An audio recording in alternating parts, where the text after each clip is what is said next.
Praise the Lord. ஆண்டவருடைய நாமத்துக்கு மகிமை உண்டாவதாக. Praise the Lord. Glory be to the name of the Lord. கர்த்தர் ஒரு புதிய நாளை, ஒரு புதிய வாரத்தை நம்முடைய வாழ்க்கையிலே கிருபையாய் தந்து, இந்த நாளும் அவருடைய முகத்தை நாம் நோக்கி பார்க்க, அவருடைய சமூகத்தை தேட தேவன் நமக்கு கொடுத்த கிருபைக்காய் கர்த்தரை ஸ்தோத்திரிக்கிறேன். I thank God for giving us grace to enter a new day and a new week and to come to His presence to meditate and to seek His face. இந்த நாளிலேயும் தேவன் நம்மோடு இடைபடும்படி, நம்மோடு பேசும்படி, நம்மை சந்தித்து தேவன் நமக்கு போதிக்கும்படி அவருடைய முகத்தை நாம் வாஞ்சையோடு தேடுவோம். Let us seek the face of the Lord this morning for the Lord to teach us, to make us know the thing that we are supposed to learn today. Thank you, Lord. ஆவியான எங்கள் அன்பு தெய்வமே, அடியோரை ஆட்கொண்டு நடத்துமே. ஆவியான எங்கள் அன்பு தெய்வமே, அடியோரை ஆட்கொண்டு நடத்துமே. ஆட்கொண்டு எங்களை அனலாக்கும், ஆட்கொண்டு எங்களை அனலாக்கும். அன்பினால் இன்று அலங்கரியும், அன்பினால் இன்று அலங்கரியும். ஆட்கொண்டு எங்களை அனலாக்கும், ஆட்கொண்டு எங்களை அனலாக்கும். அன்பினால் இன்று அலங்கரியும், அன்பினால் இன்று அலங்கரியும். ஜெபிக்க வைக்கும் எங்கள் ஜெப வீரனே, துதிக்க தூண்டும் துணையாளரே. ஜெபிக்க வைக்கும் எங்கள் ஜெப வீரனே, துதிக்க தூண்டும் துணையாளரே. சாத்தானின் சகல தந்திரங்களை, சாத்தானின் சகல தந்திரங்களை தகர்த்தெறிய வாருமையா, இன்று தகர்த்தெறிய வாருமையா.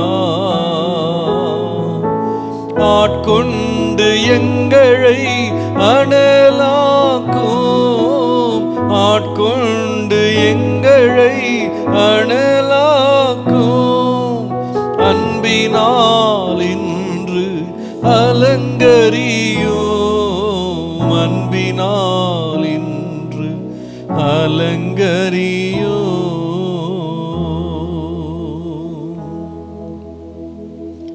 ஆண்டவரே, எங்களை ஆட்கொள்ளும் அப்பா.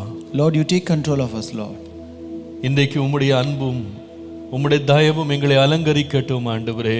Lord, let your love and favor, Lord, groom us today, Father. ஆண்டவரே, இன்றைக்கு நலமானதை எங்களுக்கு போதிக்கிற நல்ல போதகராக நீர் வெளிப்படுவீராக. May the Lord reveal yourself a good teacher who teaches that is good to us, Lord. எங்கள் செவிகளை திறந்தருளும், Open our ears, Lord. எங்கள் கண்களை திறந்தருளும், Open our eyes, Lord. எங்கள் இருதயத்தை திறந்தருளும் ஆண்டவரே. Open our hearts, Lord. எங்களுக்குள்ளே கல்லான ஒவ்வொரு பகுதியையும், முட்களால் நிறைந்த ஒவ்வொரு பகுதியையும் ஆண்டவரே, வழிபோக்கனை போல உட்கார்ந்திருக்கிற ஒவ்வொரு பகுதியை எங்களை விட்டு விலக்கும்படி நாங்கள் ஜெபிக்கிறோம். Lord, we pray that the Lord may remove all these stony parts, Lord, thorny parts, and also the Lord wayward side in our hearts, Lord. ஆண்டவரே, எங்கள் இருதயத்தை ஆயத்தப்படுத்தி பக்குவப்படுத்தி ஒரு நல்ல நிலமாக உம்முடைய வசனத்தை நாங்கள் ஏற்றுக்கொள்ள எங்களை ஆயத்தப்படுத்தும் ஆண்டவரே. Lord, prepare our heart, prune our heart, make it mature enough to accept the word and Lord which you give in the life. இன்றைக்கு எங்கள் எஜமானுடைய சத்தத்தை நாங்கள் கேட்கத்தக்கதாக எங்களை ஆயத்தப்படுத்தும். Prepare us that we may listen to the voice of our master today. நாங்களுடைய வார்த்தையை கேட்கிறவர்களாய் மாத்திரம் அல்ல, Let us not only be hearers, Lord. உணர்வுள்ளவர்களாய் உம்முடைய வசனத்தின்படி எங்கள் வாழ்க்கையிலே நாங்கள் அபியாசப்படுத்த அதை கடைபிடிக்க எங்களுக்கு கிருபை தாரும். Lord, give us grace that we may also make it an experience and Lord follow that in our life today. உம்முடைய நாமத்தை எங்கள் வாழ்க்கையிலே நீர் மகிமைப்படுத்தும்படி ஜெபிக்கிறோம். We pray to glorify your name in our life. இன்றைக்கு உம்முடைய திவ்ய பிரசன்னத்தை எங்களுக்கு தாரும். Give us your divine presence today. இயேசுவின் நாமத்தில் பிதாவே. In Jesus' name we pray. Amen. Amen. Amen. Praise the Lord. கர்த்தர் நல்லவர், கர்த்தர் பெரியவர். God is good and God is great.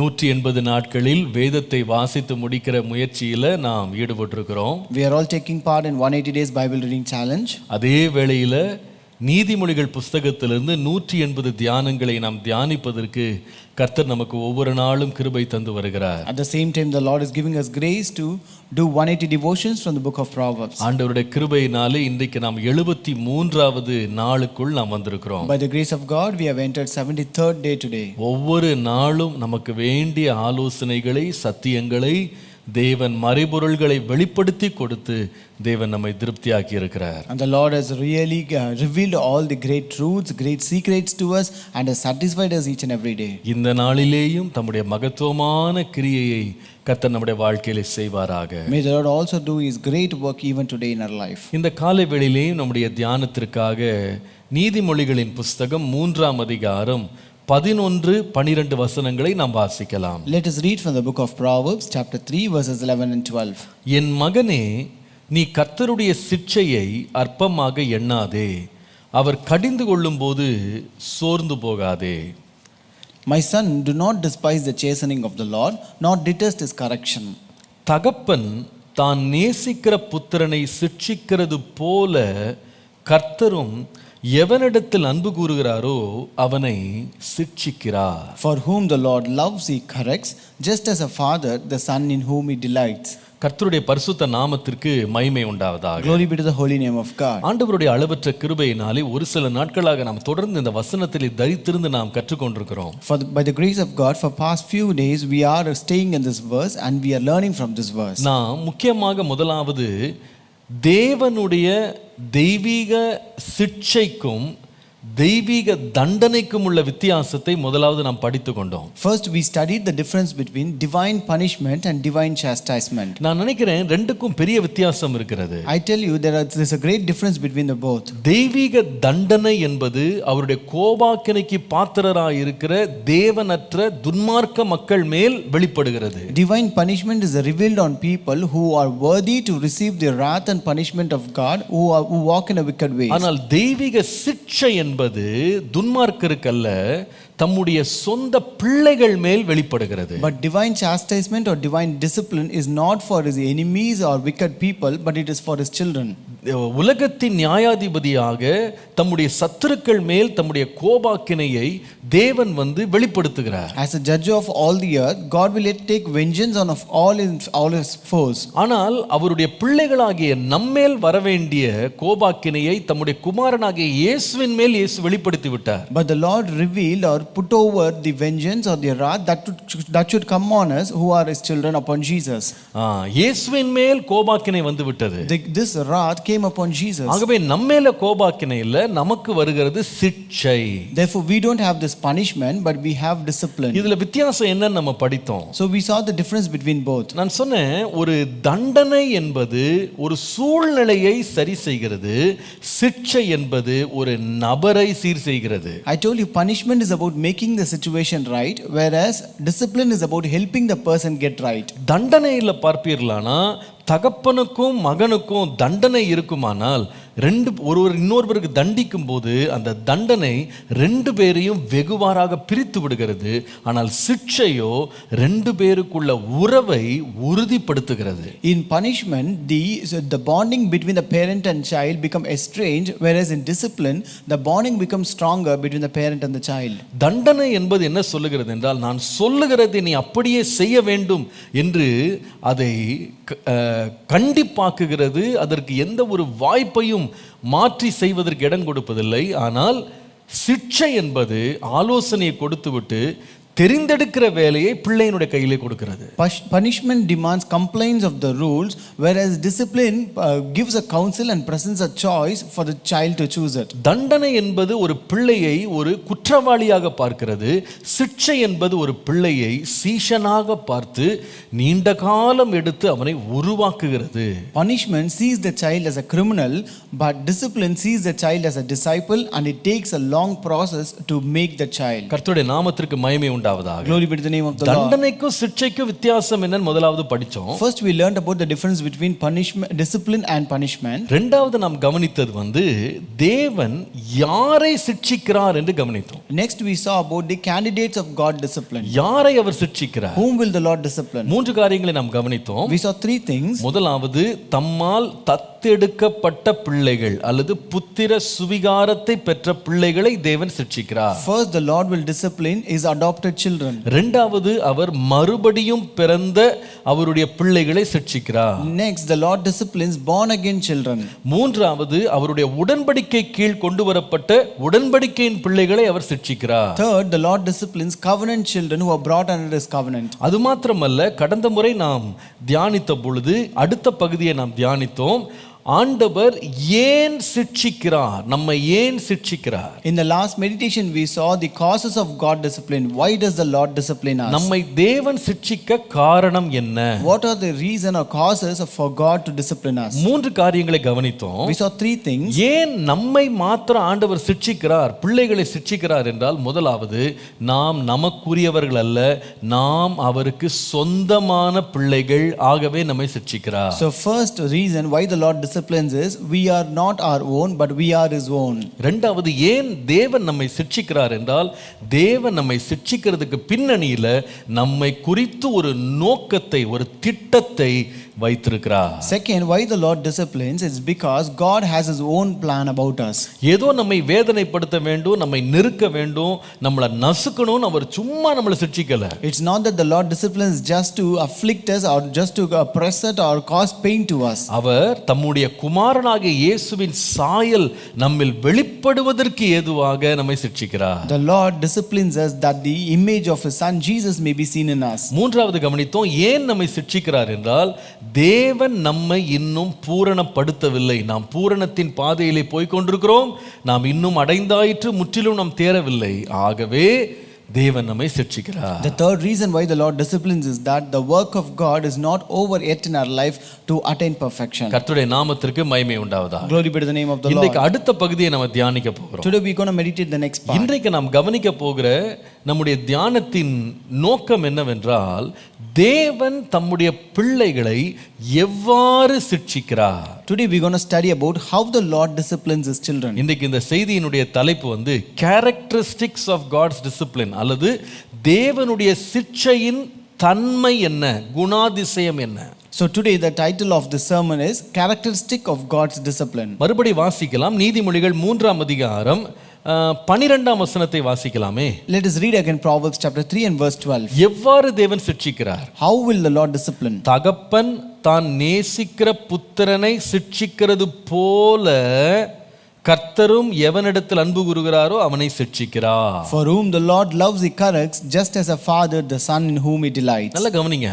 Listen carefully. தேவனுடைய சிக்ஷையை குறித்து வேதம் பேசும்போது ஒரு உலக பிரகாரமான அல்லது மாம்சத்தில் உள்ள தகப்பனுக்கும் பரலோக தகப்பனுக்கும் உள்ள ஒற்றுமை சம்பந்தத்தை கொண்டு வந்து ஆண்டவர் அதை விளக்குகிறார். While talking about God discipline, the Bible often here draws attention to the similarity between human fatherhood and divine fatherhood. ஆகவே தான் நீங்கள் எபிரேயர் 12ஆம் அதிகாரம் 9 முதல் 10 வசனங்களை வாசிக்கும்போது, That's why if you read Hebrews chapter 12 verses 9 and 10, 7ஆம் வசனத்தை கூட வாசித்தரலாமே. we can read verse 7 as well. அங்கே நீங்கள் பார்ப்பீர்களானால், நீங்கள் சிக்ஷையை சகிக்கிறவர்களாய் இருந்தால் தேவன் உங்களை புத்திரராக எண்ணி நடத்துகிறார். தகப்பன் சிட்சியாத புத்திரன் உண்டோ? For if you endure chastening, God deals with you as with sons. For what son is there whom a father does not chasten? இங்க தகப்பன் சிட்சியாத புத்திரன் உண்டோன்னு சொல்லும்போது அது யாரை குறிக்கிறது என்றால், உலக பிரகாரமான ஒரு தகப்பனை பற்றி பேசுது. So when it says that for what son is there whom a father does not chasten, it actually refers to the father of this world. இன்னொன்னு பாருங்க, 9ஆம் வசனத்தை பாருங்களேன். அதே எபிரேயர் 12:9. Look at verse 9 again. அங்கே வாசிக்கிறோம், அன்றியும் நம்முடைய சரீரத்தின் தகப்பன்மார்கள் நம்மை சிட்சிக்கும் போது அவர்களுக்கு நாம் அஞ்சி நடந்திருக்க நாம் பிழைக்கத்தக்கதாக ஆவிகளின் பிதாவுக்கு வெகு அதிகமாய் அடங்கி நடக்க வேண்டும் அல்லவா? Furthermore, we have had human fathers who corrected us, and we paid them respect. Shall we not much more readily be in subjection to the fathers of spirit and live? பாத்தீங்களா, தகப்பன் சிட்சியாத புத்திரன் கிடையாது. So there is no son whom the father has not chastened. இந்த உலகத்துல தகப்பன் சிட்சிக்கும் போது அதை அஞ்சி நடக்கிற பிள்ளைகள் இருக்கிறாங்க.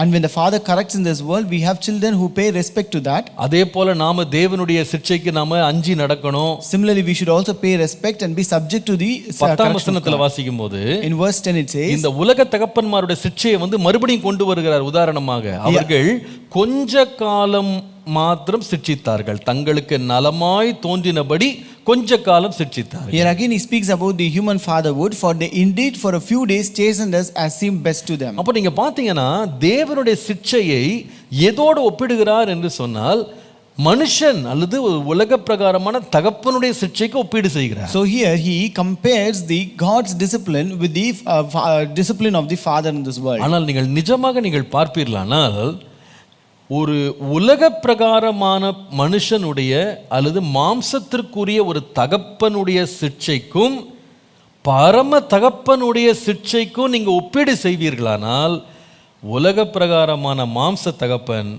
உண்மையாகவே ஒப்பீடே செய்ய முடியாத அளவு மறைந்து மாயமாய் போய்விடுவான். So but if you truly compare the human father with the heavenly father, truly the human father will fade away where he cannot be compared at all. அநேக காரியங்கள் ரெண்டு பேருக்கும் சில வேளையில காமனான சிமிலாரிட்டிஸ் இருக்கலாம். ரெண்டு பேரும் ஒன்னோட ஒன்று நீங்க இணைத்து பார்க்கலாம். There may be many similarities between them both. பொதுவான சில காரியங்களை பார்க்கலாம். You can see similarities in general. ஆனா ரெண்டு பேரும் நீங்க ஒரே விதமாக இணையாக நீங்க நினைக்கவே முடியாது. But you cannot consider both to be equal.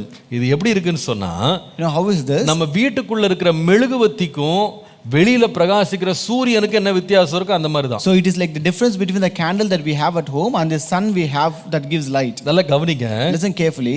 ரெண்டுக்கும் அநேக பொதுவான குணாதிசயங்கள் இருக்கிறது. So they both have similarities between the both. ஆனால் உண்மையில் பார்த்தால் ரெண்டையுமே இணையாக நீங்க கொண்டு வரவே முடியாது. But truly to say you cannot equal both. உதாரணமாக நம்ம வீட்டுக்குள்ள இருக்கிற சின்ன மெழுகுவர்த்தியும் வெளிச்சம் கொடுக்குது, வெளியில பிரகாசிக்கிற சூரியனும் வெளிச்சம் தான் தருது. So the candle that we have at home, it gives light, the sun also gives light. ஆனா என்ன வித்தியாசம்? ஒரே தன்மை என்னன்னா வெளிச்சம் கொடுக்குது. The only nature is that they both give light.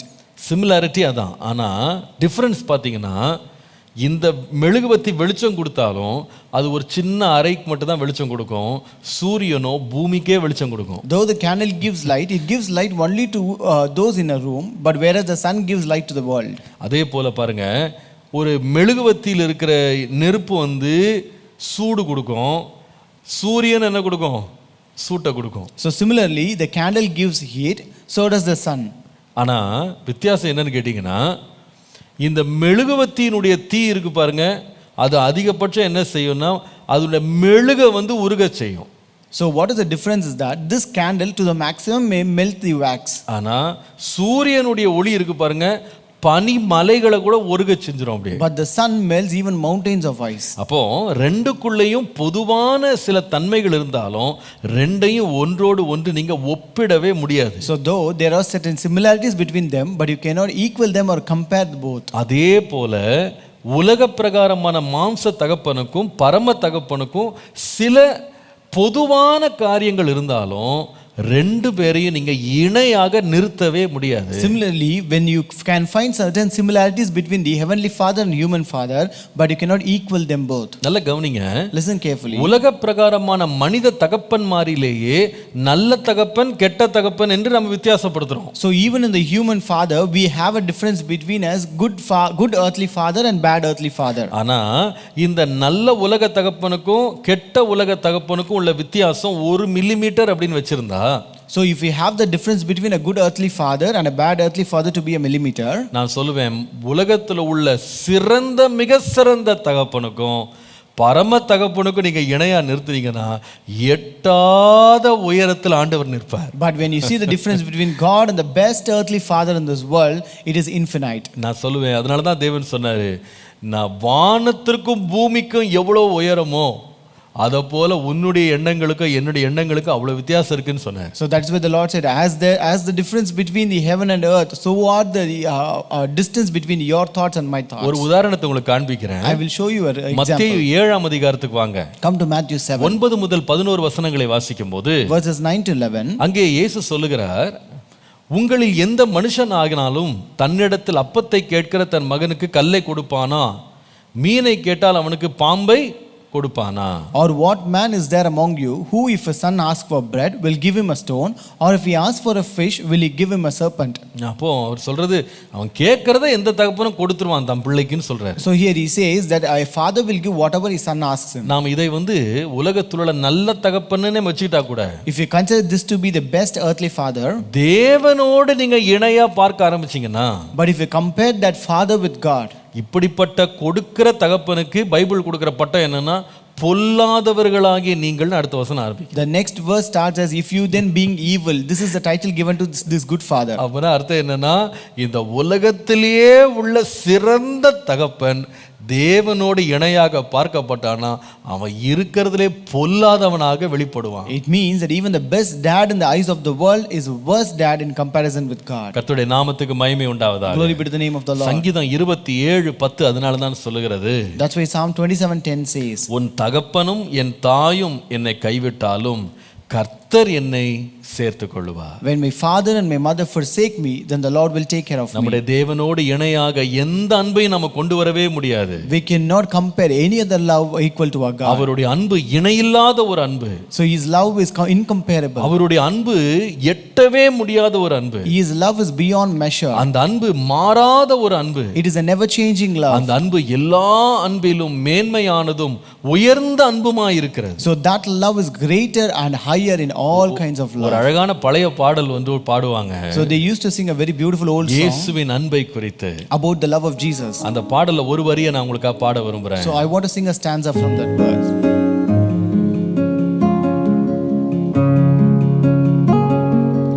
அன்பு, இயேசுவின் அன்பு, அதை அளவிட முடியாதது. நம்பு, நீ அதை நம்பு, இந்த இகமதில் கிடைக்காதது. அன்பு, இயேசுவின் அன்பு, அதை அளவிட முடியாதது. தந்தையின் அன்பொரு நாள் அது தணிந்தே போய்விடும். தந்தையின் அன்பொரு நாள் அது தணிந்தே போய்விடும். பெற்ற பிள்ளையின் அன்பொரு நாள் அது பிரிந்தே போய்விடும். பெற்ற பிள்ளையின் அன்பொரு நாள் அது பிரிந்தே போய்விடும். என்றென்றும் மாறாதது என் இயேசுவின் தூய அன்பு.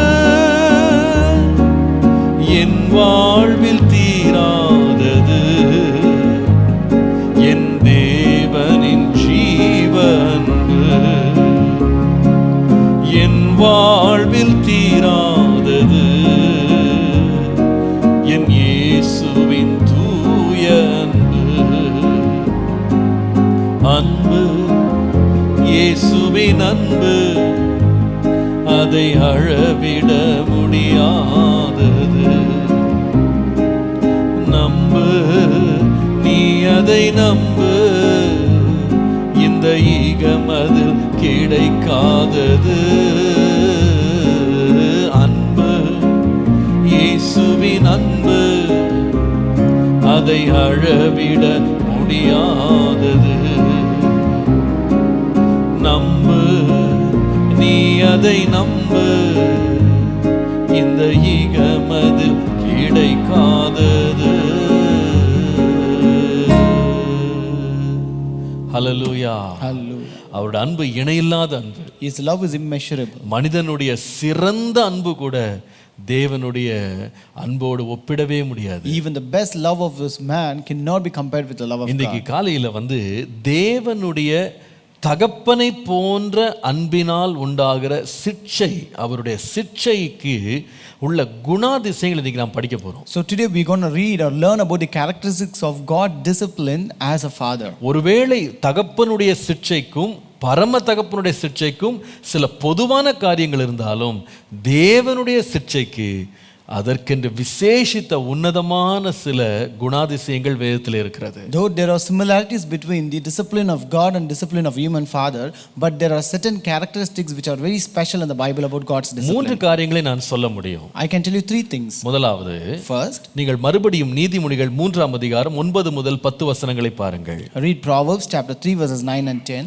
தகப்பன் 12ஆம் வசனத்தில், தகப்பன் தான் நேசிக்கிற புத்திரனை சிட்சிக்கிறது போல கர்த்தரும் எவனிடத்தில் அன்பு கூறுகிறாரோ அவனை சிட்சிக்கிறார். For whom the Lord loves he corrects, just as a father the son in whom he delights. கர்த்தருடைய நாமத்திற்கு மகிமை உண்டாவதாக. Glory be to the name of the Lord. முதலாவது தேவனாகிய தகப்பனுடைய சிட்சையின் தன்மை என்னவென்றால், அந்த தன்மை தேவனுடைய சிட்சை என்பது ஒரு அதிகாரம் நிறைந்த ஒரு சிட்சை. The first characteristic of God's discipline is God's discipline is authoritative. அது ஒரு அதிகாரம் நிறைந்த ஒரு சிட்சை. It is authoritative. சட்டங்களை தேவன் நியமிக்கிறார். It is God who makes the rules. அவர் பிரமாணங்களை அவர் ஏற்படுத்துகிறார். He is the one who makes all the laws and rules. மனிதனிடத்தில் அவர் ஆலோசனை கேட்கிறது இல்ல. He will not get counsel from men. ஆண்டவர் 40 நாள் மோசேயை சீனாய் மலையின் மேல் வர சொன்னார். The Lord asked Moses to come to the Mount of Sinai for 40 days. அங்கே அவனோடு ஆலோசனை பண்ணி ஆண்டவர் 10 கற்பனை எழுதல. The Lord did not discuss with Moses and write the 10 commandments. அப்பா உன்னுடைய ஐடியா கொஞ்சம் சொல்லுப்பா, உன் இன்புட் கொஞ்சம் கொடுப்பா, உன்னுடைய டிஸ்கஸ் பண்ணி நான் ஒரு சட்டம் போடுறேன்னு சொல்லல. So the Lord did not ask for any ideas or suggestions from Moses to write this commandments. அவருடைய அதிகாரமும் வல்லமையும் அவர் என்ன நினைக்கிறாரோ அவரே திட்டமிடுகிறார், அவரே சட்டம் இயற்றுகிறார், அவரே நியமிக்கிறார், அவரே நியாயத்தை ஆண்டவர் தீர்மானிக்கிறார். So he himself is authoritative, he is powerful, he himself lays them the rules and laws and commandments. அவருடைய அதிகாரம் உள்ள ஒரு சிட்சை ஏன் வெளிப்படுகிறது என்று கேட்டால் அதுல முக்கியமான ஒரு காரியம், அவர்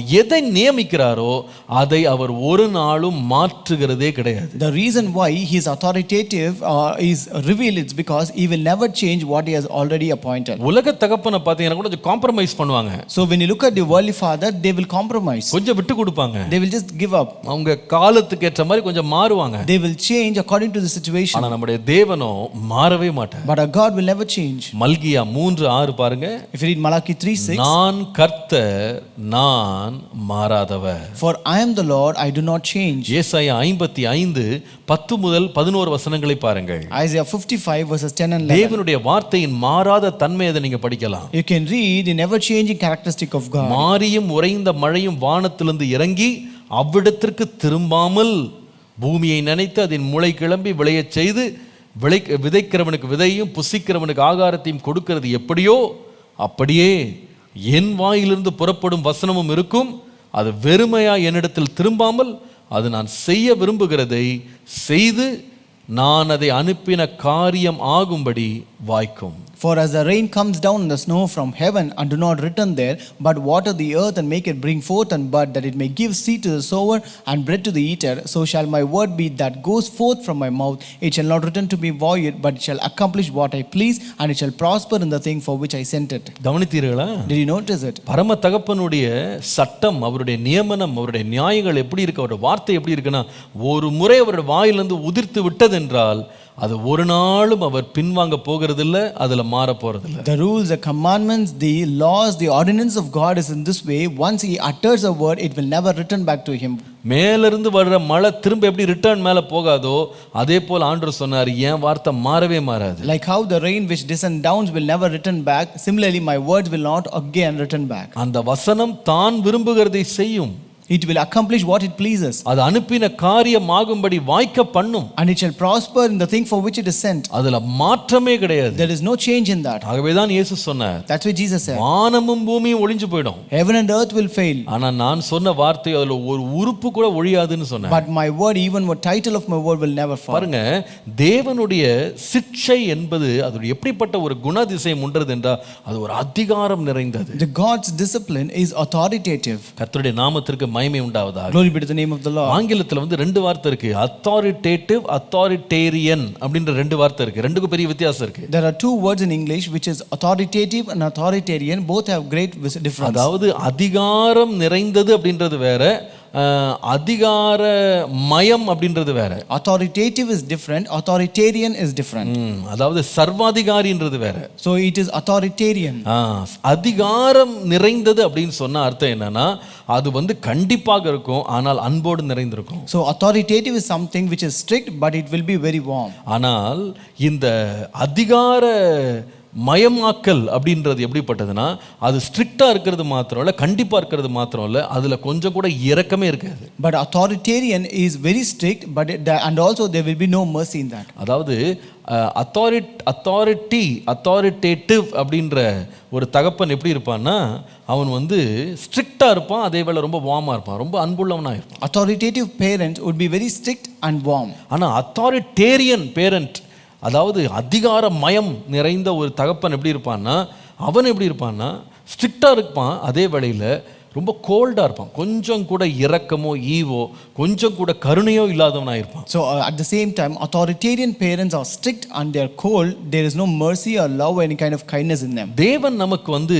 தம்முடைய பிரமாணங்களை கட்டளையிடுகிறார். The Lord commands his laws to us. ஆனால் அதை செய்வதற்கு வேண்டிய கிருபையும் கூட சேர்த்து தருகிறார். But the Lord adds his mercy along with that to do it. Hallelujah. Hallelujah. அதை நமக்கு விளக்கி தருகிறார். He will also explain that to us. அவருடைய நியாயங்களை நமக்கு போதிக்கிறார். The Lord teaches his righteousness. ஆனால் அதிகாரத்தினுடைய அந்த வெறி நிறைந்தவன் என்ன செய்வானா எதையும் விளக்க மாட்டான். But the one who is authoritarian, he will never discuss anything or explain any rules. அதை செய்வதற்கு வேண்டிய இரக்கத்தை கொடுக்க மாட்டான். He will not give that mercy to accomplish those rules. அதை கடைபிடிக்க அவன் நேரம் கொடுக்க மாட்டான். He will not give time to follow those rules. நேற்றுக்கு ஒரு செய்தியை நாம கேட்டோம். Yesterday we heard a sermon. நம்முடைய தேவன் நீடிய பொறுமை உள்ளவர், இரக்கம் நிறைந்தவர். Our God is merciful and very kind. அவர் போதிக்கிறார் என்றால் அதை நிறைவேற்றுவதற்கு நமக்கு பொறுமையும் தருகிறார். So if the Lord teaches us, he will also give us time and we will be patient. நம்மேல் நீடிய பொறுமையாய் இருக்கிறார். He is very patient to us. நம்மேல் அன்புள்ளவராய் இருக்கிறார். He is very loving to us. இரக்கமுள்ளவராய் இருக்கிறார். He is very merciful. கர்த்தருடைய நாமத்திற்கு மகிமை உண்டாவதாக. Glory be to the name of the Lord. அப்போ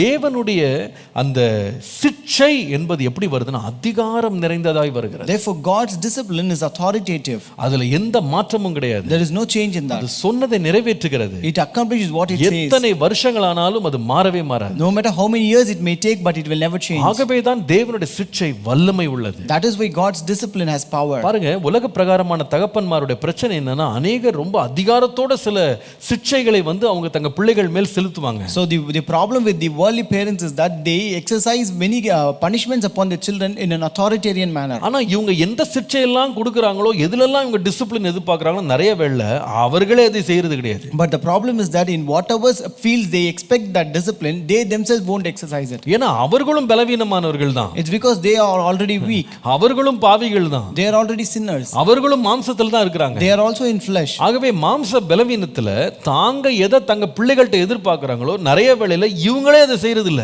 So many times whatever they expect from their children, they themselves won't do it. உண்மை என்னன்னா செய்ய முடிகிறது இல்ல. The truth is that they are not able to do it. அதனால பிள்ளைகள் முன்பாகவே அநேக தவறுகளை பெற்றோர்கள் செய்கிறார்கள். Therefore parents themselves commit many mistakes before children. பிள்ளைகளே சில வேளையில நம்மள ஒரு மாதிரி பார்க்கறாங்க. Sometimes even children will look at us in a சில பிள்ளைங்க தைரியமா இருக்க பிள்ளைங்க கேட்டுருவாங்க. Some bold children will even ask, என்ன அங்க போக கூடாதீங்க, நீங்க போறீங்க? You told me not to go but you are going there. என்ன சாப்பிட கூடாதீங்க, நீங்க சாப்பிட்டீங்க? You told me not to eat but you are eating it. என்ன செய்ய கூடாதுன்னு சொன்னீங்க, நீங்க செய்றீங்களே? You told me not to do it but you are doing it. So did you not do it? என்ன வந்து இப்ப எழும்ப கூடாது, நீங்க எழும்பணும், நீங்க தூங்குறீங்க? You told me to wake up at this time but you are sleeping still. சில வேளையில பார்த்தா பெற்றோரே தாங்க சொன்ன கட்டளைகளுக்கே அவங்களே செய்ய முடியாம தலை வெட்கத்தோடு குனிறத பார்க்கலாம். Sometimes we can see parents themselves put their heads in shame because they are not able to do what they say. அதனால பாருங்க நிறைய வீடுகள்ல வந்து தகப்பன்மார் வந்து தங்களுடைய அதிகாரங்களை முழுவதுமா செலுத்த முடியல. That is why in many houses these fathers could not exercise their power fully. ஏன்னா அவங்களுக்கு தெரியுது தாங்க போடுற சட்டங்களை தங்களால என்ன பண்ண முடியல, நிறைவேற்ற முடியல. It's because they know they themselves could not fulfill the rules that they have brought in. ஆனால் நம்முடைய தேவன் யார் தெரியுமா? But who is our God? அவர் சிட்சிக்கிறார் அப்படின்னா அவர் பூரண பரிசுத்தம் உள்ளவர். அவற்றை ஒரு குறை ஒரு மனுஷனை கண்டுபிடிக்க முடியாது. So if he disciplines, he is a fully holy God and no person can find a fault in him. அவர் கட்டளையிடுகிறார், He commands, கட்டளையிட்டது அவரும் செய்கிறார். and he will also do what he our commands. நிறைவேற்றி முடிக்கிறார். He will fulfill it. அதுல அவர் மாறுகிறது இல்ல. And he is never changing in that. அவர் என்ன சொன்னாரோ அதை அப்படியே செய்கிறார். Whatever he says, he will do it as such. ஆகவே தேவனுடைய சிட்சையின் தன்மை, முதலாவது தன்மை அது அதிகாரம் நிறைந்தது. Therefore, the first characteristic of God's discipline is இரண்டாவது authoritative. தன்மை என்ன? What is the second சங்கீதம் 118 சங்கீதம் 17-18 வசனங்களை வாசியுங்கள். Psalm 118 verses 17 and 18. 118 Psalm 118 verses 17 and 18. நான் சாவாமல் பிழைத்திருந்து கர்த்தருடைய செய்கைகளை விவரிப்பேன். கர்த்தர் என்னை வெகுவாய் தண்டித்தும் என்னை சாவுக்கு ஒப்பு கொடுக்கவில்லை. I shall not die but live and declare the works of the Lord. The Lord has chastened me severely, but he has not given me over to death. மிக அருமையா இருக்குது. It is very beautiful here. கர்த்தர் என்னை வெகுவாய் தண்டித்தார். The Lord chastened me severely, ஆனால் என்னை சாவுக்கு ஒப்பு கொடுக்கல. but he has not given me over to death. ஆகவே நான் சாகாமல் பிழைத்திருந்து கர்த்தருடைய செய்கைகளை விவரிப்பேன். Therefore I shall not die but live and declare the work of the Lord. முதலாவது சொன்னேன், தேவனுடைய சிட்சை என்பது அதிகாரம் நிறைந்தது. First I told you God's discipline is authoritative. இரண்டாவது நான் சொல்லுவேன், தேவனுடைய சிட்சை எல்லைக்கு உட்பட்டது. Second, God's discipline has a boundary. அதற்கு ஒரு வரம்பு, அதற்கு ஒரு கட்டுப்பாடு, அதற்கு ஒரு எல்லை, அதற்கு ஒரு அளவீடு இருக்கிறது. There is a limit, there is a boundary, there is a territory for us. நல்லா கவனிங்க, தேவன் நம்மை சிட்சிக்கும் போது கூட அதுக்கு ஒரு அளவு வச்சிருக்கிறார். So when God disciplines, he sets a boundary for that. இங்க சொல்றாரு, என்ன ரொம்ப வெகுவாய் தண்டித்தாரு. Here he says he chastened me severely, ஆனா என்ன சாகடிக்கல. but he did not kill me. ஒரு அளவை வச்சிட்டாரு. He set a limit. பாருங்க, தேவனுடைய சிட்சையினுடைய அழகு இதுல தான் வெளிப்படுகிறது. So only here the limit or the boundary of God's discipline is revealed. சில வேளையில மாம்சத்தின் தகப்பனாகிய நாம் நம்முடைய கோபத்துல, வார்த்தைகள்ல, நம்முடைய தீர்மானங்கள்ல எல்லை தாண்டி நம்ம போயிடுறோம். So many times as earthly fathers we go beyond the boundaries and limits as in our words or in our punishments and discipline. பாருங்க, அதனால தான் வேதம் சொல்லுது, தகப்பன்மாருக்கு ஆலோசனை சொல்லும்போது உங்கள் பிள்ளைகளை கோபமூட்டாதிருங்கள்னு போட்டிருக்கு. So that is why when it is counsel to your parents, it says do not kindle your children to wrath. நம்ம எல்லாரும் தகப்பன்மாரா இருக்கிறவங்க, நீங்க தகப்பன்மாரா இருந்ததால்ட்டா உங்க தகப்பன்மாரை நீங்க கொஞ்சம் யோசித்து பார்த்தீங்கன்னா, நிறைய இடங்கள்ல நீங்க கொஞ்சம் கரெக்டாக நீங்கள் ஆராய்ஞ்சு பார்த்தீங்கன்னா எல்லாம் மீறி நாமளும் போயிருக்கிறோம். நம்முடைய தகப்பன்மாரும் செல்றவ எல்லை வரம்பை கொஞ்சம் தாண்டி இருக்கிறாங்க. So if you are fathers or if you have fathers, you just think about that. Many times we have also crossed that boundaries and limits in this. சில வெளியில நாமே தண்டிச்சிட்டு நாமளே மன்னிப்பு கேட்போம். Sometimes we would have given the punishment and we will ask sorry. உன்னை ரொம்ப அடிச்சுட்டேன். See, I have bet you so severely. உன்னை ரொம்ப திட்டிட்டேன். I have scolded you severely. தேவையில்லாத வார்த்தைகளை பேசிட்டேன். I have used unnecessary words. இதெல்லாம் ஏன் சொல்றோம்னா, நமக்கே தெரியுது கோபத்தின் உச்சகட்டத்தில் என்ன செய்யறோன்னே தெரியாம என்ன பண்ணோம், அடிச்சுட்டோம். So it's because at the peak of our anger we don't know what we are doing and so we beat them severely. சில பெற்றோர் தங்க பிள்ளைகளை தண்டிக்கிறேன்னு சொல்லி கண்ணே இல்லாம பண்ணிருக்காங்க, குருடனாக்கிருக்காங்க. So there are parents who want to punish their children and they have made their children blind. சில பேர் பிள்ளைகளை அடிச்சு பிள்ளைங்களுக்கு ஃபிட்ஸே வந்திருக்கு. So some parents have beaten up their children and they have encountered fits in their life. உங்களுக்கு தெரியுமா, சில பெற்றோர் அடிச்சு பிள்ளைங்க இறந்து கூட போயிருக்காங்க. So there are children who have died because of their children's beating. இது ஏன் வந்ததுன்னு சொன்னா, அந்த தகப்பன்மார் நல்ல நோக்கத்துக்கு அடிக்கிறேன்னு சொன்னாலும், நல்ல நோக்கத்துக்காக தண்டிக்கிறேன்னு இறங்கினாலும் அவங்களுடைய கட்டுப்பாட்டை மீறி கை போயிடுச்சு. So even though the parents do this just for their good, but it goes beyond their limit. அவருடைய கோபத்தை அவர்களாலே கட்டுப்படுத்த முடியல. They are not able to control their anger fast. சில பேரை பார்த்தீங்கன்னா, அந்த பிள்ளைகளை தண்டிக்கிறேன்னு சொல்லி அவர்களை கோபம் மூட்டி அவர்களை கட்டுப்பாடு இழக்க பண்ணியிருக்கிறாங்க. So there are certain parents who wants to punish them, therefore they kindle them and trigger their anger and they lose their control. பாருங்க, அதனால பிள்ளைகள் முன்பாக இருந்ததை விட படுமோசமான பிள்ளைகளா மாறி இருக்காங்க. Therefore children become more worse than they were earlier. நல்ல இரக்கமுள்ள பிள்ளைகள் கடும் கோபக்காரர்களா மாறி இருக்காங்க. Children who were merciful, they become very angry people. ரொம்ப அன்புள்ள பிள்ளைகள் கூட எரிச்சல் உள்ளவர்களாக, அவர்கள் பழி வாங்குகிறவர்களா மாறி இருக்கிறாங்க. Loving children have also become children who take revenge against others. அநேக பிள்ளைகள் பாருங்க, ரொம்ப சாதுவான பிள்ளைகள் கூட முரடர்களா மாறி இருக்கிறாங்க. We can also see many children who are very calm have become rebellious. முடிவு என்ன? ஏன் இந்த காரணம் கேட்டீங்கன்னா, தகப்பனுடைய அளவு கடந்த தண்டனை. It's because a severe punishment of their parents. அதனால சில பேர் பெரும் குற்றங்கள்ல கூட ஈடுபட்டு இருக்காங்க. And because of that they have also committed many mistakes. உலக புகழ் பெற்ற பாப் சிங்கர் என்று அழைக்கப்பட்ட மைக்கேல் ஜாக்சன் தன்னுடைய வாழ்க்கையை குறித்து அவர் பேசும்போது அவர் சொல்றாரு, தான் நன்றாக பாட வேண்டும் என்று சொல்லி தகப்பன் போட்டு அடின்னு அடிப்பாராம். So even the popular pop singer of this world, Michael Jackson, he says about his life, his father used to beat him very severely that he should sing very properly. பாருங்க, அவர் நல்ல பாடகரா மாறிட்டாரு. He became a good singer. ஆனா அவருடைய வாழ்க்கையில பல பொல்லாத சீர்கேடுகள் அவர் லைஃப்ல இருந்தது. But he had many wickedness in his life. கடைசியில் அவர் மரித்தது எப்படின்னு சொன்னா, ட்ரக் அடிக்ஷன்ல மரித்து போனார். At last he died because of his drug addiction. ஏன் இந்த நிலைமை வந்தது? Why this situation? அவர் சொல்றாரு, என் சின்ன வயதிலே என்னுடைய தகப்பன் எனக்கு கொடுத்த கொடுமையான தண்டனை. It's because of the severe punishment he encountered in his எனக்குள்ளே வந்த பயங்கள். It's because of the fear that he had. எனக்குள்ளே ஏற்பட்ட தனிமைகள். It's because of the loneliness he encountered. எனக்குள்ளே ஏற்பட்ட நிச்சயமில்லாத ஒரு தன்மை, ஒரு செல்ஃப் கான்ஃபிடன்ஸ் இல்லாம நான் வளர்ந்தேன். So I grew up without any self confidence in me. அன்பில்லாம வளர்ந்தேன். I grew up without any love. அவர் சொல்லலாம், நான் நல்லதுக்காக தான் செஞ்சேன்னு சொல்லலாம். His father may say I did it only for his good. But என்ன கடந்துருச்சுன்னு சொன்னா, எல்லையை கடந்து போயிட்டார். But it has crossed the boundary. ஆனால் சங்கீதக்காரன் சொல்லுகிறார், But psalmist says, கர்த்தர் என்னை வெகுவாய் தண்டித்தார், ஆனால் சாவுக்கெல்லாம் இடம் கொடுக்கல. The Lord chastened me severely, but did not give me over to death. பாருங்க, யோபுவை ஆண்டவர் சோதனைக்கு ஒப்பு கொடுத்தாரு. The Lord committed Job to temptation. ஆனா பிசாசுட்ட சொன்னாரு, அவன சரீரத்துல நீ வாதிக்கலாம், ஜீவன் மேல கை வைக்காதன்னு. But unto Satan he said, you can test his body, but you cannot touch his life. யோசேப்பை ஆண்டவர் சோதனைக்கு உட்படுத்தினாரு. The Lord led Joseph to temptation. வேதம் சொல்லுகிறது, அவனுடைய கைகளை கால்களை விலங்கு போட்டு ஒடுக்கினார்கள், அவனுடைய ஆத்துமா இரும்பில் அடைக்கப்பட்டிருந்ததுன்னு வாசிக்கிறோம். The Bible says his feet and his hands and feet were bound with chains and his heart was bound with fetters. ஆனால் முடிவு என்னன்னு கேட்டீங்கன்னா, அவன் அழிஞ்சு போகல, ஒளிஞ்சு போகல. அவன் வெளியே வரும்போது கர்த்தருடைய வசனம் அவனை புடமிட்டு அவன் வெளியே வந்தான். But at the end he was not destroyed, but the word of God tested him and he came out. ஆகவேதான் 1 கொரிந்தியர் 10ஆம் அதிகாரம் 13ஆம் வசனத்துல வாசிக்கிறோம். That's why in 1 Corinthians 10:13 we read, மனுஷருக்கு நேரிடுகிற சோதனையே அல்லாமல் வேறே சோதனை உங்களுக்கு நேரிடவில்லை. தேவன் உண்மை உள்ளவராய் இருக்கிறார். உங்கள் திராணிக்கு மேலாக நீங்கள் சோதிக்கப்படுவதற்கு அவர் இடம் கொடாமல் சோதனையை தாங்கத்தக்கதாக சோதனையோடு கூட அதற்கு தப்பித்துக் கொள்ளும்படியான போக்கையும் உண்டாக்குகிறார். No temptation has overtaken you except such as is common to man, but God is faithful, who will not allow you to be tempted beyond what you are able, but with the temptation will also make the way of escape that you may be able to bear it. அப்போ தேவன் சோதித்தா கூட அதை தப்பித்துக் கொள்றதுக்கு ஒரு வழியை உண்டாக்குறாரு, தாங்கிக் கொள்ள பலனை தர்றாரு.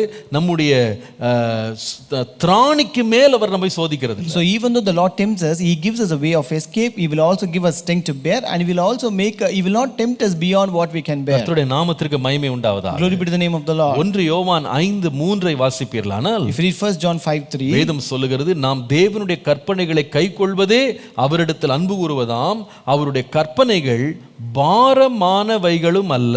For this is the love of God, that we keep his commandments, and his commandments are not burdensome. அப்ப பாருங்க, இந்த பிரச்சனை என்னன்னு கேட்டீங்கன்னா, நிறைய வேளையில கொடுக்கிற கற்பனைகள், மனுஷ கற்பனைகள் பார்த்தா சுமக்கவே முடியாத பாரமாயிடுது. So many times these commandments and rules of men are very burdensome that we cannot carry them. மத்தேயு 23:4 பாருங்க. Matthew 23:4. இந்த பரிசேயர் சதுசேயரை பற்றி ஆண்டவர் பேசும்போது, when Jesus spoke about this Pharisees and Sadducees, சொல்லுகிறார் 4ஆம் வசனத்துல, verse 4 says, சுமப்பதற்கு அரிய பாரமான சுமைகளை கட்டி மனுஷர் தோள்களின் மேல் சுமத்துகிறார்கள். For they bind heavy burdens hard to bear and lay them on men's shoulders. ஆனால் நம்முடைய தேவனோ எப்படிப்பட்ட சுமையை சுமத்துகிறார்? But what kind of burden will the Lord keep upon us? மத்தேயு 11:28-30. Matthew 11:28-30. வருத்தப்பட்டு பாரம் சுமக்கிறவர்களே, நீங்கள் எல்லோரும் என்னிடத்தில் வாருங்கள், நான் உங்களுக்கு இளைப்பாறுதல் தருவேன். Come unto me all who labor and are heavy laden, and I will give you rest. நான் சாந்தமும் மனத்தாழ்மையுமாய் இருக்கிறேன். என் நுகத்தை உங்கள் மேல் ஏற்றுக்கொண்டு என்னிடத்தில் கற்றுக்கொள்ளுங்கள், அப்பொழுது உங்கள் ஆத்துமாக்களுக்கு இளைப்பாறுதல் கிடைக்கும். Take my yoke upon you and learn from me, for I am gentle and lowly in heart, and you will find rest for your souls. என் நுகம் மெதுவாயும் என் சுமை லகுவாயும் இருக்கிறது. For my yoke is easy and my burden is light. Hallelujah. Hallelujah. எவ்வளவு நல்ல தேவன் நம்முடைய தேவன். How good is our God. அவர் நம்ம மேல வைக்கிற சுமை கூட சுமக்க முடியாத சுமை கிடையாது, நம்ம தாங்கிக் கொள்ள முடியாத சோதனை கிடையாது. எல்லாவற்றுக்கும் ஒரு எல்லையை குறித்து தான் தேவன் நம்மை சிட்சிக்கிறார். Even when the Lord lays a burden upon us, it is not beyond our which we can endure, and also when he tempts it, he will not tempt us beyond what we can bear. கர்த்தருடைய நாமத்துக்கு மகிமை உண்டாவதாக. Glory be to the name of the Lord. பாருங்க, அதனால தான் தேவனுடைய சிட்சையில தேவன் நம்மை அழிக்கும்படி, நம்மை நாசமாக்கும்படி சிட்சிக்கிறது கிடையாது. அவருடைய சிட்சையினால் நம்மை அவர் உருவாக்குகிறார். Therefore the Lord does not discipline us just to destroy us and perish us, but the Lord disciplines us to shape us. நம்ம சில வேளையில நம்முடைய வாழ்க்கையை பொன்னை அவர் அக்கினிக்குள்ள கொண்டு போறது மாதிரி நம்மளை கொண்டு போவார். Like how they take gold into the fire, the Lord will also take us into the fire like that. ஆனால் விளைவு என்னன்னு கேட்டீங்கன்னா, வெளியே வரும்போது அது எரிஞ்சு போகாது, அது என்ன செய்யனா முன்பை விட இன்னும் சுத்தமாக மாறிடும். But when it comes out, it will not be burnt, but it will come pure than earlier. ஆண்டவர் நம்மளை பற்றி அறிந்திருக்கிறார். The Lord knows about us. நம்முடைய திராணி என்ன? What is our enduring capacity? நம்முடைய தாங்கும் திறமை என்ன? What is the capacity that we can bear? எல்லாம் அவர் அறிந்திருக்கிறார். He knows it. திராணிக்கு மிஞ்சி நம்மளை சோதிக்கவே மாட்டார். He will not tempt us beyond our capability. கர்த்தருடைய நாமத்திற்கு மகிமை உண்டாவதாக. Glory be to the name of the Lord. ஒவ்வொருவருக்கும் வித்தியாசமான சிட்சையை கர்த்தர் தருவார். So the Lord will give a kind of discipline for each people. சில வேளையில பாருங்க, சில பிள்ளைகள் சும்மா ஒரு பார்வை பார்த்தாலே போதும், அந்த பிள்ளைகளுக்கு என்ன செய்தி சொல்லணுமோ அது விளங்கிடும். So for certain children, if you just give a look, that will convey a message what they want to do. சில பிள்ளைகளை ஒரு வார்த்தை சொன்னா போதும், அவங்க மாறிடுவாங்க. And to certain children, if you just utter a word, they will change immediately. சில பிள்ளைகளை ஒரு தட்டு தட்டினாதான் அதுங்களுக்கு புரியும். And to certain children, you have to pat, only then they can understand. சில பிள்ளைகள் பேசாம இருந்தாலே அது ஒரு செய்தியா மாறிடும். And to certain children, if you don't speak at all, that becomes a message to them. நம்முடைய தேவன் பிள்ளைகளாகிய நம்முடைய திராணி என்ன அப்படின்னு அறிந்துதான் நம்மள்ட்ட செயல்படுறார். So the Lord will also work to us based upon our capacity. எந்த நேரத்துல எந்த மாதிரி நம்மளை சிட்சிக்கணும்னு கர்த்தர் அறிவார். The Lord knows how to discipline in what time. பாருங்க, பேதுருவை பார்த்தீங்கன்னா ஆண்டவர் ஒரு முறை எனக்கு பின்னால போ சாத்தானின்னு கூட திட்டினாரு. So unto Peter the Lord even scolded once, saying, get behind me Satan. ஆனா அதே வேளையில இன்னொரு சந்தர்ப்பத்துல அவன் இயேசுவை மறுதலித்த போது ஒரே ஒரு பார்வை தான் பார்த்தார். But in another instant when he denied Jesus, he just looked at him.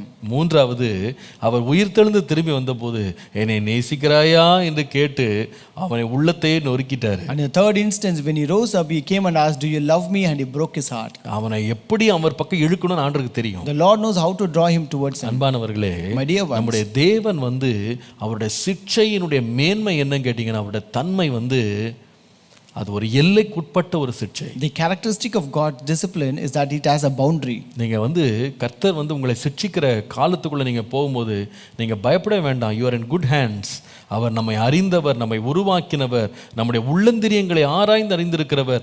நம்மை அவரை போல நம்மை அறிந்தவர்கள் உலகத்தில் யாருமே இல்லை. If you're going through a season of God's discipline, it means that you do not fear because you are in good hands, because He knows us, He shapes us. There is no other person who knows us better than Him. நம்மை மிக நேர்த்தியாக சிட்சிக்க தேவன் மாத்திரமே அறிந்திருக்கிறார். Only God knows how to discipline us in a very good manner. அவர் நேர்த்தியாக சிட்சிப்பார். He will discipline us perfectly. முதலாவது அவருடைய சிட்சையின் தன்மை அதிகாரம் நிறைந்த சிட்சை. The first characteristic of God's discipline is that it is authoritative. ஏன் அந்த அதிகாரம் இருக்கிறது என்றால் அவர் என்ன சொல்லுகிறார் அதை செய்கிறார். So why is this authoritative? It's because he does what he says. அவருடைய வார்த்தையில மாறாமல் இருக்கிறார். He is never changing in his word. யோவான் 14 இலிருந்து 15 வாசிப்பீர்களானால், if you read John 13 verses 14 and 15, ஆண்டவரும் போதகருமாகிய நானே உங்கள் கால்களை கழுவினதுண்டானால் நீங்களும் ஒருவருடைய கால்களை ஒருவர் கழுவ கடவீர்கள்.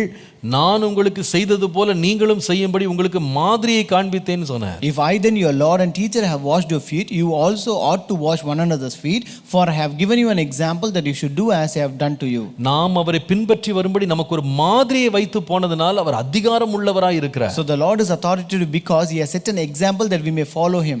ஒருவனும் அவருக்கு ஆலோசனை சொல்ல முடியாது.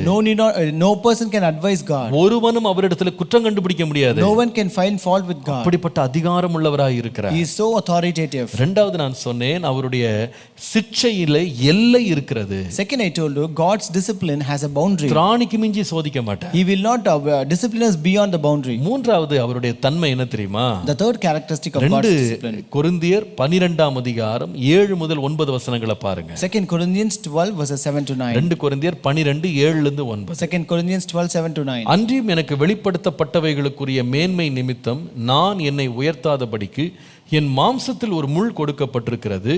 என்னை நான் உயர்த்தாதபடிக்கு அது என்னை குட்டும் சாத்தானுடைய தூதனாயிருக்கிறது. And lest I should be exalted above measure by the abundance of the revelations, a thorn in the flesh was given to me, a messenger of Satan to buffet me, lest I be exalted above measure. அது என்னை விட்டு நீங்கும்படிக்கு நான் 3 தரம் கர்த்தரிடத்தில் வேண்டிக் கொண்டேன். அதற்கு அவர், என் கிருபை உனக்கு போதும், பலவீனத்தில் என் பலம் பூரணமாய் விளங்கும் என்றார்.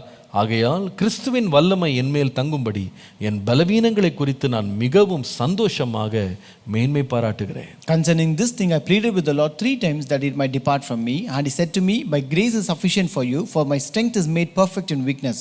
Therefore most gladly I will rather boast in my infirmities, that the power of Christ may rest upon me. மூன்றாவது தேவனுடைய சிட்சையின் தன்மை என்ன தெரியுமா?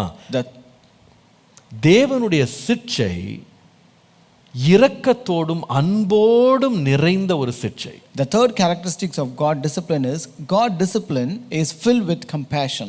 அது மனதுருக்கத்தினால் நிறைந்த ஒரு சிட்சை.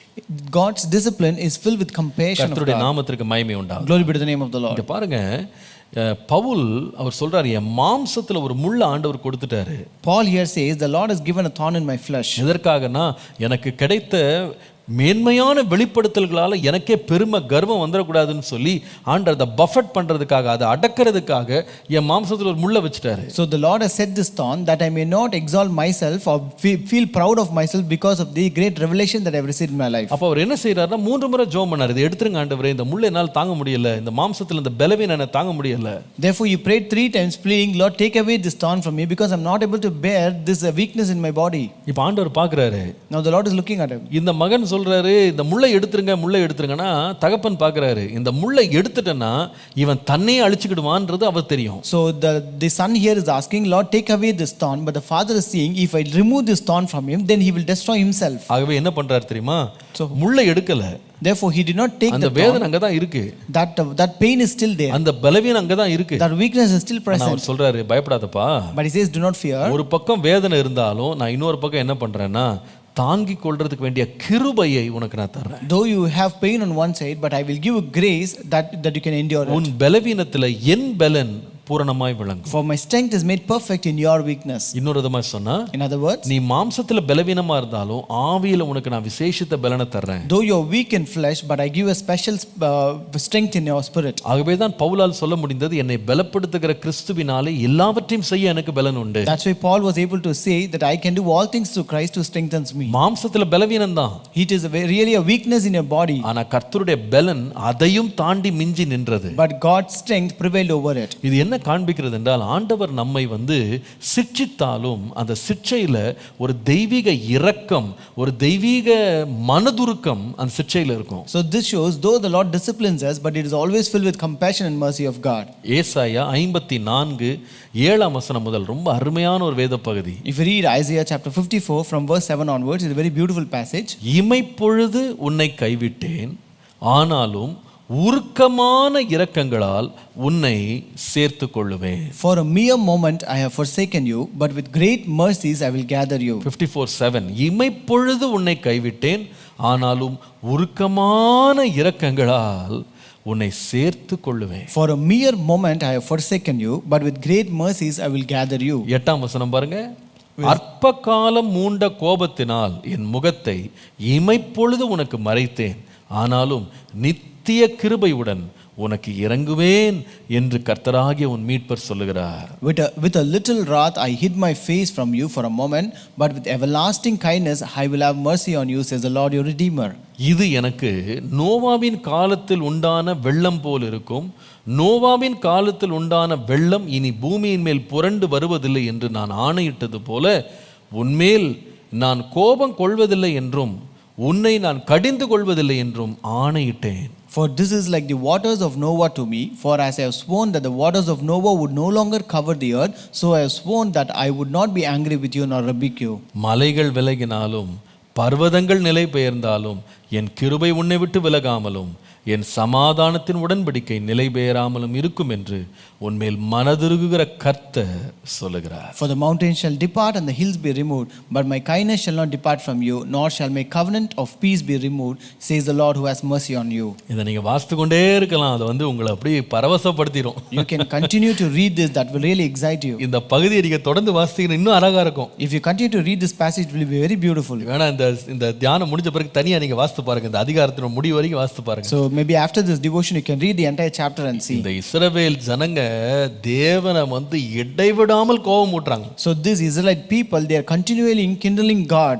அவங்க கீழ்ப்படியாமலே இருக்காங்க. They are disobeying God continually. முரட்டாட்டமுள்ள ஜனங்கள். They are people who are rebellious. வணங்கா கழுத்துள்ளவர்கள். They are stiff-necked people. எத்தனை தீர்க்கதரிசிகள் அனுப்பினாலும் சீர்பட மாட்டேங்கிறாங்க. No matter how many prophets are sent, they are not rectifying their life. இமைப்பொழுது உன்னை கைவிட்டேன். The Lord says, for a mere moment I have forsaken you. ஆனாலும் என் உருக்கமான இரக்கங்களால உன்னை சேர்த்துக்கிட்டேன்பா. But with great mercies I have gathered you. அற்ப காலம் என் கோபம் முகத்துக்கு நேரா மூண்டது. My wrath was against you for a moment. ஒரு நிமிஷம் நான் என் முகத்தை உனக்கு நான் மறைச்சிட்டேன். I just hid my face for a moment. ஆனாலும் நித்திய கிருபையினால உனக்கு இறங்கிட்டேன்னு ஆண்டவர் சொல்றார். But with everlasting kindness I have mercy on you. எவ்வளவு அருமையான தேவன் நம்முடைய தேவன். How good is our God. பாருங்க, தேவனுடைய கரம் சில வேளையில நம்ம மேல சிட்சை கொடுக்கிற கரமாக இறங்கினாலும் அவருடைய இருதயத்தில் உள்ள அன்பு மாறவே மாறாது. Though the hand of the Lord descend upon us a disciplining hand, but the love and the compassion in his heart will never change. நாம தண்டிக்கப்படும் போது, நாம சிட்சிக்கப்படும் போது உண்மையாகவே மனதுருகுகிற ஒரு இருதயத்தோட தான் அவர் செய்றார்ன்றதை நீங்க மறந்துடாதீங்க. Don't ever forget, whenever we are disciplined by God, he always does it with a compassionate heart. சில வேளையில சில பெற்றோர் சொல்றதை நான் கேட்டிருக்கேன். I've heard parents saying this. கோபத்துல அடிச்சிட்டேன். Because of anger I have bit him. நான் உன்னை அடிச்சதை என்னாலே தாங்க முடியல. But I myself could not bear what I bit. எனக்கே மனசு தாங்கல. So my heart could not take it. சில வேளையில சில தாய்மார் இருக்காங்க, தங்க பிள்ளைகளை அடிச்சிருவாங்க. There are certain mothers who will beat their children. சில வேளையில கோபத்துல தண்டிச்சிருவாங்க. So they will punish their children because of anger. தண்டிச்சிட்டு அந்த பிள்ளை அழுறத பார்த்து அவங்களே அழ ஆரம்பிச்சிருவாங்க. But when the child starts crying, they will start crying. ஏன்னா அவங்களோட உள்ளம் உருகிடும். Because their heart will be broken. நான் சொல்லுவேன், பொல்லாத பெற்றோருக்கே இப்படி ஒரு உருக்கம் இருக்குமானா? So when evil parents could have such kind of compassion, நம்முடைய தேவன் எவ்வளவு மனதுருகுவார். how compassionate will our God be? எவ்வளவு மனதுருகுவார். How compassionate will our God be? பாருங்க, யோனாட்ட சொன்னாரு, இந்த நினிவேயை 40 நாள் அழிச்சு போடுவேன்னாரு. So he said unto Jonah that I will destroy this Nineveh in 40 days. ஆனா அந்த ஜனங்களுடைய மனம் திரும்புதலை பார்த்து ஆண்டவர் அவர்கள் மேல் செய்வேன் என்று சொன்ன அந்த கொடுமையை, அந்த தீங்கை செய்யாமல் மனம் திரும்பிட்டார்னு பார்க்கிறோம். But when the people were repented, he saw that and he relented from what he told that he will do. எவ்வளவு அருமையான தகப்பன் நம்முடைய தேவன். How good is our Father. அவர் சிட்சை எவ்வளவு விசேஷமானது. His discipline is so special. இந்த காலையில இதை நம்ம படிக்க படிக்க நம்முடைய தேவனுடைய சிட்சைக்காக நம்ம ரொம்ப நன்றி உள்ளவங்களா இருக்கணும். So this morning as we learn this, we should be much grateful for the discipline of God. அந்த சிட்சையை கண்டு நாம தைரியம் கொள்ளணும். We should be very bold and confident about this discipline. அந்த சிட்சைக்காக தேவனை துதிக்கணும். We should praise God for this discipline. ஆண்டவரே, இப்படி என் மேல நீர் அன்பு வைத்து என்னை சிட்சிக்கிறீரே, உமக்கு நன்றி. Lord, thank you for disciplining me with this compassion and love. தேவனுடைய சிட்சை எப்படிப்பட்டது? How is God's discipline? முதலாவது அது அதிகாரம் நிறைந்தது. First, it is authoritative. இரண்டாவது அது எல்லைக்குட்பட்டது. Second, it has a boundary. மூன்றாவது அந்த சிட்சையில் ஒரு மனதுருக்கம் நிறைந்தது. Third, it is filled with compassion. ஆண்டவரே, இந்த சிட்சைக்கு என்னை நீர் பாத்திரமாய் வைத்துக்கொள்ளும். Lord, make me worthy to receive this discipline, Lord. உம்முடைய சிட்சைக்கீழே என்னை கடைசி வரைக்கும் வைத்துக்கொள்ளும். Lord, keep me under your discipline until the end, Lord. உம்முடைய சிட்சையினால் என் வாழ்க்கையில பலன் கிடைக்க உதவி செய். Lord, help me to receive reward because of your discipline, Lord. ஜெபமனோமா. Shall we pray? நன்றி ஆண்டவரே. Thank you, Lord. இரக்கமும் கிருபையும் உள்ள நல்ல தகப்பனே, Our merciful and holy Father. நீர் எங்களுக்காக நீர் வைத்திருக்கிற நன்மைகளுக்காக நன்றி. Lord, thank you for the good that you have kept for us. நாங்கள் இடதுபுறம் வலதுபுறம் நாங்கள் சாயும் போது, When we move around left or right, Lord. ஆண்டவரே, நாங்கள் இன்னும் உமக்காக பிரகாசிக்க வேண்டும் என்று நீர் எங்களை இன்னும் சுத்திகரிக்க விரும்பும் போது, Lord, when you want to sanctify us that we may shine more for you, ஆண்டவரே, நீர் எங்களை சிட்சிக்கிறீர். Lord, you discipline us. ஆனால் நம்முடைய சிட்சை இந்த உலகத்தில் உள்ள எந்த தகப்பனும் கொடுக்கிற ஒரு சிட்சையை போல அல்ல, அது மிகவும் மேன்மையானது. But Lord, your discipline is so special and great when it is not compared to the discipline of this world. அந்த சிட்சை எவ்வளவு அதிகாரம் நிறைந்தது. Lord, how authoritative is your discipline, Lord. யார் அதற்கு எதிர்த்து பேச முடியும்? Lord, who can speak against it, யார் Lord? உமக்கு ஆலோசனை கொடுக்க முடியும்? Lord, who can advise and counsel யார் you? உம்மிடத்துல குற்றம் கண்டுபிடிக்க Lord, முடியும்? who can find fault with you, Lord? எப்பொழுது நீர் சொன்னதை மாற்றி இருக்கிறீர்? Lord, when have you changed? What have you said, Lord? நீர் சொன்னதை நீர் நிறைவேற்றுகிறீரே. Lord, you are the one who does what you say, Lord. அந்த சிட்சை எவ்வளவு அதிகாரம் நிறைந்தது. How authoritative is your discipline, Lord? சிட்சைக்காக நன்றி செலுத்துகிறோம். Lord, thank you for the discipline, Lord. இயேசுவே, இந்த சிட்சை சில வேளை எங்களுக்கு கடினமாக இருந்தாலும் Lord, maybe that discipline might be hard at times, Lord. எங்கள் திராணிக்கு மிஞ்சி நீங்கள் எங்களை சோதிக்கிறதே இல்லை. But you don't test us beyond our capability. அதை தாங்கிக் கொள்ள பலன் தருகிறீர். You will also give us strength to bear it. ஆண்டவரே, தப்பித்து செல்லவும் நீர் வழியை போக்கை உண்டாக்குகிறீர். Lord, you also make a way of escape from it, Lord. ஆண்டவரே, எங்களுடைய திராணியை எங்களுடைய தகுதியை அறிந்துதான் எங்களை சிட்சிக்கிற முடிய தயவுக்காக நன்றி. Lord, thank you for your favor of disciplining us, knowing our capability, Lord. ஆமாப்பா, எல்லாவற்றுக்கும் மேலாக And above all, Lord, உம்முடைய சிட்சையிலே இருக்கிற மனதுருக்கத்திற்காக நன்றி. Lord, thank you for the compassionate that is present in your discipline. இமைப்பொழுது கைவிடுகிறீர். Lord, you forsake us for a moment. ஒரு ஜனம் முகத்தை மறைக்கிறீர். You hide your face just for a moment. ஒரு நிமிடம் கோபம் கொள்ளுகிறீர். Lord, you are anger only for a minute. ஆனால் ஆண்டவரே, மிகுந்த இரக்கத்தோடு எங்களை சேர்த்துக் கொள்ளுகிறீர். But Lord, you will gather us with great mercies, Lord. உம்முடைய இரக்கத்திற்காக நன்றி. Thank you for your mercies, உம்முடைய Lord. மனதுருக்கத்திற்காக நன்றி. Thank you for your compassion, Lord. உம்முடைய சிட்சையை கண்டு நாங்கள் பயப்பட வேண்டியதில்லை ஆண்டவரே. Lord, we need not be afraid of your discipline, உம்முடைய Lord. சிட்சையை கண்டு நாங்கள் கலங்க வேண்டியதில்லை அப்பா. We need not be troubled because of your discipline, இந்த Lord. உலகத்திலேயே மேன்மையாக மிகுதியாக எங்களை நேசிக்கிற உம்முடைய அன்பின் கரத்திலே எங்களை நாங்கள் தைரியமாய் ஒப்புக் கொடுக்கிறோம். Lord, we commit ourselves boldly in your hands, who loves you more than anyone in this world, நீர் Lord. எல்லாவற்றையும் எங்களுடைய நன்மைக்காகவே செய்கிறீர். Lord, you does everything. Lord, you do everything for only for our good, Lord. உம்முடைய சிட்சை தற்காலிகமாக வேதனையா இருந்தாலும் நித்திய பரிசுத்தத்திற்கு நேராக எங்களை உருவாக்குகிறது என்ற தைரியத்தோடு எங்களை உம்முடைய கரத்தில் ஒப்புக் கொடுக்கிறோம். Lord, we commit ourselves into your hand with the Lord confidence that though your discipline is temporarily painful, but it always prepares us for an eternity, Lord. ஆண்டவரே, உம்முடைய தன்மையிலிருந்து நாங்களும் பாடங்களை கற்றுக்கொள்ள கிருபை தார். Give us grace to also learn lessons from your characteristic, Lord. உம்முடைய நாமத்தை மகிமைப்படுத்தும். Glorify your name. இயேசுவின் நாமத்தில் பிதாவே. In Jesus' name we pray. Amen. Praise the Lord. கர்த்தர் நல்லவர், கர்த்தர் பெரியவர். God is good and God is great. 180 நாட்கள்ல வேதத்தை வாசிக்கிற முயற்சியில இன்றைக்கு நாம் வாசிக்க வேண்டிய வேத பகுதி சங்கீதம் 52 முதல் 68 வரைக்கும். Today's scripture portion in the 180 days Bible reading challenge is from book of Psalm 52 to 68. நீங்கள் எல்லாம் உற்சாகமாய் ஒவ்வொரு நாளும் நீங்க படித்து கொண்டிருக்கிறீங்க நான் நம்புறேன். So I believe that everyone is reading this Bible with great interest. இன்னைக்குள்ள 16 அதிகாரங்களை நல்லா உட்கார்ந்து வாசித்துருங்க. So complete the 16 chapters for today fully. எல்லாம் சின்ன சின்ன சின்ன அதிகாரங்கள் தான். So all these chapters are very small ரொம்ப எளிதாக படித்து முடிச்சிடலாம். and you can easily complete it. கிருபையை தேவ கிருபையை பற்றிக்கொண்டு 180 நாள்ல பைபிள் ஃபுல்லா வாசித்து முடிக்க ஒரு தீர்மானம் எடுங்க. So take a decision holding on to the grace of God that you will complete the Bible in 180 days. கர்த்தர் தாமே உங்களோடு இருந்து உங்களை ஆசீர்வதிப்பாராக, உங்களை வழி நடத்துவாராக. May God be with you, bless you and lead you. Amen. Amen.